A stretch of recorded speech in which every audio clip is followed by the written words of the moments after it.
Hi crafters, it's Andrea from Prairie Sky Paper Crafts here with a how do I use it tip. Today I'll be going over the differences between the cling and the photopolymer stamp sets. The cling are red rubber and come with stickers so that you can see the image or sentiment that you're going to be stamping. The photopolymer are clear and perfect for building scenes, doing scenic stamping, or precision stamping. So we're going to get started with the cling stamp set. As I mentioned, they're red rubber. Each set comes mounted on a red rubber backing, which you need to pop the stamp set or the stamps out of as you're using them. But it makes it super easy to make sure that all of your stamps are exactly where they belong because each one fits in their respective spots. They also come with a sticker sheet that have the sentiments or images on them. So I'm just going to pick one. And let's see, I think I'm going to do Season's Greetings. Okay, so all you need to do is to peel the back off, and there will be paper on the other side as well, and pop your stamp set out. When you're doing stamps that from the back are obviously don't have a particular direction, like a circle or a rectangle or a symmetrical stamp, you'll really want to make sure that you have this stamp and the sticker going the same way. I've stamped it, or I've adhered the sticker backwards before, and it's always challenging to remember which one you did that to. It happens even to the best of us.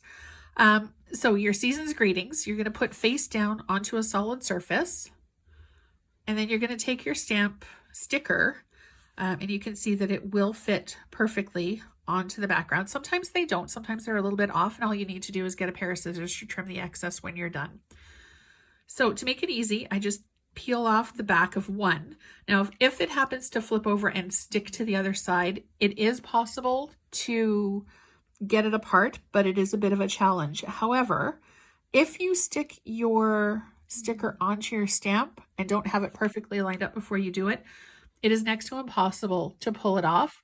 And I would advise against trying to do that because the foam will likely tear.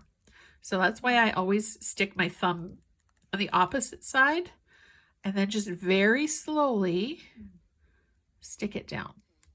Okay, so once you have that done, you can grab a stamp block. This one, each of the Stampin' Up! Blocks actually has the letter on it. And in the catalog, every single stamp block, or stamp set, I should say, tells you what the coordinating blocks are that you can use for that one. So for Snowman Season, which I'm going to be using next, you can see that the suggested clear blocks are A, D, and H. Right now I've got C handy, and I've also got E handy. For some of the smaller sentiments, it's nice to use a smaller block just so that you've got a little bit of extra control. The bigger blocks can be used as well, but the smaller ones can be a little bit nicer. Okay, so you can stick it down onto your stamp block and you can see that it's not going to come off. When you go to take it off, just run your finger between the stamp and the block and gently give it a tug. There have been cases and times where the stamps stick to the block, but they don't want to come off. In that case, just very slowly and very gently pry something between the sticker and the block. Don't just try to pull it off because, again, it is possible that the foam could rip. So I'm just going to do this, give it a quick stamp, and you can see quick and easy. And then when you're done stamping, I just tamp it off and then put it off to the side. So when I'm finished stamping for the day, I'll wash everything all at once. Now, when you're cleaning your stamps, either photopolymer or the cling, you can use the Stampin' Mist. You can use soap and water, a little scrub with a toothbrush.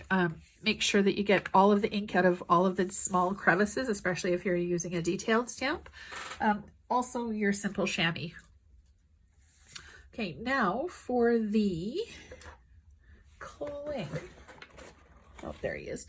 Okay, so with the Snowman Season, you can see here that I've already stamped him, but I'm going to show you exactly how I did this because this is actually two different stamps. Okay, so I'm going to use the larger block for the snowman. The photopolymer does stain after time, especially if you're using reds or some of the darker colors. Also stays on ink if you're stamping on non-porous surfaces. They can stain as well. So I'm just going to ink them up. Whoops. This does happen from time to time as well.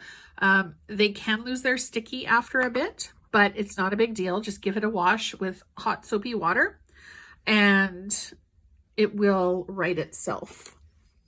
Just make sure it's well dried before you use it. All right.